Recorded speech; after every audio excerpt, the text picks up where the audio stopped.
Seguimos con Soluciones.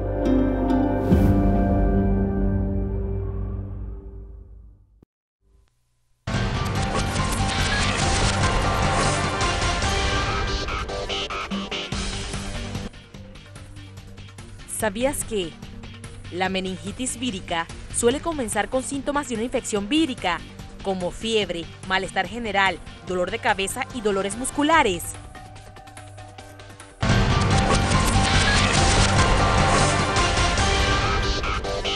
Continuamos con más resoluciones el día de hoy, pues dedicado justamente a la meningitis, a la prevención.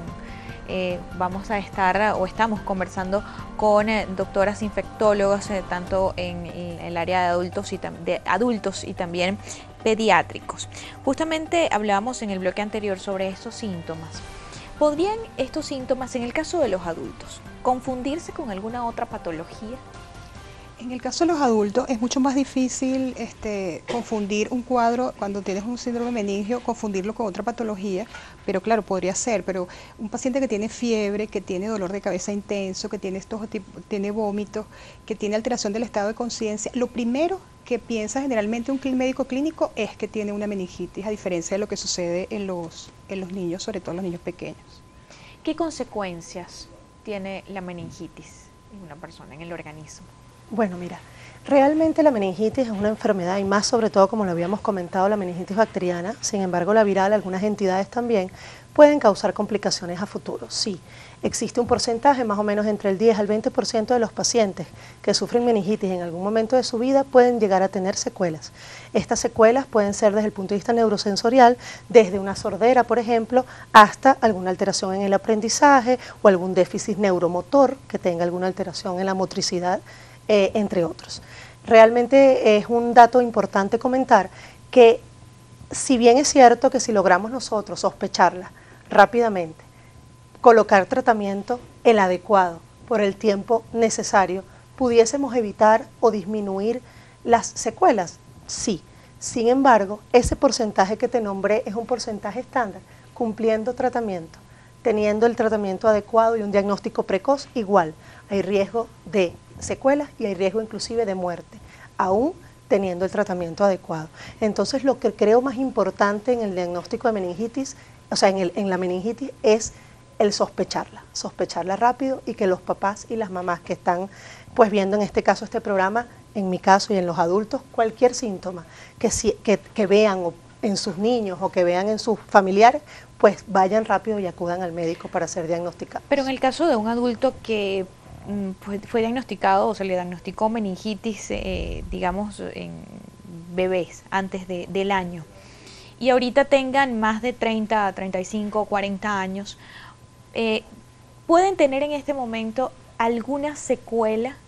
Si no se registró digamos, en los primeros años, ya a este tiempo, ¿hay alguna señal de que esa persona tuvo meningitis en algún momento? Sí, el paciente fue diagnosticado, tratado adecuadamente y no hubo en el momento que tuvo la infección aguda ningún tipo de problema, de déficit neurológico, de ninguna complicación en particular, y su tratamiento fue adecuado. Realmente en el futuro como adulto no va a tener ningún problema. Lo que pasa es que si el paciente estaba muy pequeñito, quizás la evaluación de los déficits neurológicos se hace un poco más tardío, y las secuelas de hipoacusia no se puedan diagnosticar cuando está muy pequeño el bebé, por ejemplo, y se diagnostique cuando el niño esté mucho más grande. Pero digamos que si el paciente hizo una hipoacusia, en el futuro puede llevar una vida normal si se adapta adecuadamente a la sociedad. Solamente en el caso porque si el paciente tuvo la infección precozmente, además una infección bacteriana severa, si tuvo déficit importante neurológico, puede tener, digamos, que problemas graves de aprendizaje que también se manifiestan en su vida adulta. Entonces, todo va a depender pero realmente los déficits y los problemas de complicaciones son en el momento que el paciente tiene la infección, y si se recuperó completo, en adulto puede llevar una vida totalmente normal. ¿Puede ser contagiosa? ¿Cómo es digamos, ese protocolo cuando se diagnostica a una persona con meningitis, a un adulto o a un niño? Las formas de transmisión de las infecciones, en este caso, de la transmisión de meningitis, principalmente, hay varias, pero principalmente por la vía respiratoria. Las personas pueden ser portadores asintomáticos de un Streptococcus pneumoniae, por ejemplo, en sus fosas nasales, o estar enfermos en ese momento, tener una infección respiratoria por el microorganismo, y simplemente por las goticas nasales, por goticas que viajan en el aire, pueden ser transmitidas de una persona a la otra.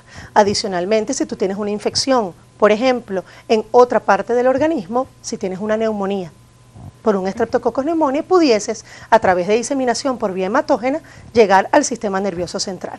En los niños es un dato importante, las infecciones respiratorias superiores. Tú puedes tener, por ejemplo, un niño que tenga una otitis, o un niño que tenga una sinusitis, que no haya sido bien tratada o que no se esté tratando en ese momento, y pueda, por contigüidad a través de los senos paranasales, a través de la membrana cribosa, que es lo que comunica pues los senos paranasales con el cerebro, pudieses tener diseminación y allí también tener una infección del sistema nervioso central. Entonces es importante pues vigilar las infecciones en los niños de la vía aérea superior. ¿Cuáles son las formas de diagnóstico? ¿Cómo es ese diagnóstico clínico? ¿Qué se hace? ¿Cuáles son las primeras pruebas? Primero, nosotros siempre insistimos en la importancia de la historia clínica. Nosotros, porque tiene que haber un buen interrogatorio, sobre todo porque nosotros necesitamos poner tratamiento muy precoz, muy rápidamente, y a veces no tenemos chance de esperar muchas pruebas de laboratorio, y por tanto el médico tiene que ser muy acucioso en el momento de hacer la historia, haciendo un interrogatorio exhaustivo, tanto la madre como en el caso del familiar que acompaña al adulto, preguntando absolutamente cosas que son importantes, por ejemplo el tiempo de evolución de la sintomatología, cuánto tiempo tiene la fiebre, por ejemplo, cuánto tiempo tiene afectación del estado de conciencia, si el paciente tiene alguna enfermedad subyacente, alguna inmunosupresión, si está tomando algún medicamento, etcétera, ¿no? Y después está la parte del examen físico, que bueno, la inspección del examen físico, donde se va a evaluar todo lo que te hemos dicho de la rigidez de nuca, la presencia de lo que llamamos signos meningios, y la presentación o la presencia de estas manifestaciones en otras partes del cuerpo que nos podrían orientar a cuál es la causa de la infección. Una cosa muy importante es que tenemos que interrogar es si esa persona vive, por ejemplo, en sitios de donde haya mucho hacinamiento, por ejemplo, en los sitios militares, en los cuarteles militares, hay escuelas o universidades donde la gente duerme en cuartos donde hay muchas personas que comparten la misma habitación. Ese tipo de cosas son importantes, y también evaluar la parte socioeconómica, porque como bien lo dijo la doctora, las condiciones de hacinamiento, de higiene son importantes en este caso, y además posteriormente cuando haces el examen físico buscas todos estos signos meningios que te pueden orientar. Básicamente existen varios exámenes de laboratorios y de imágenes que son importantes para hacer el diagnóstico.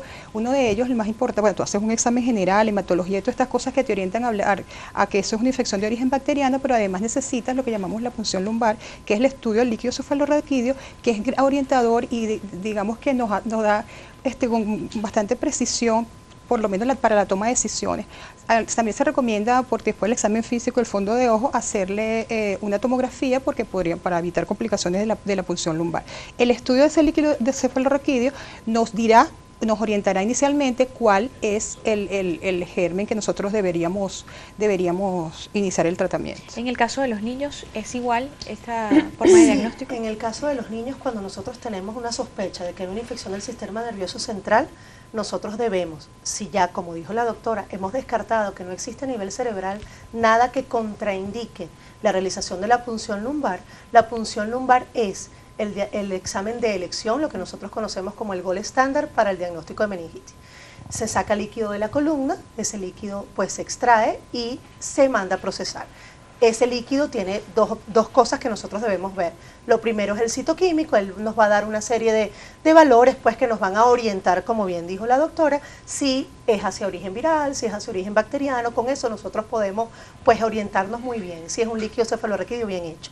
Y adicionalmente a eso, otra porción de ese líquido se manda a cultivar para ver el crecimiento bacteriano e identificar el microorganismo asociado a la infección. Nos toca hacer una pausa. En la próxima parte, ¿cuál es el tratamiento y las formas de prevención? Sabemos que la vacuna es, digamos, esa manera para prevenir la meningitis y otras enfermedades, y vamos a estar hablando también sobre el Plan Nacional de Vacunación que se implementó recientemente en el país. A la pausa y ya regresamos.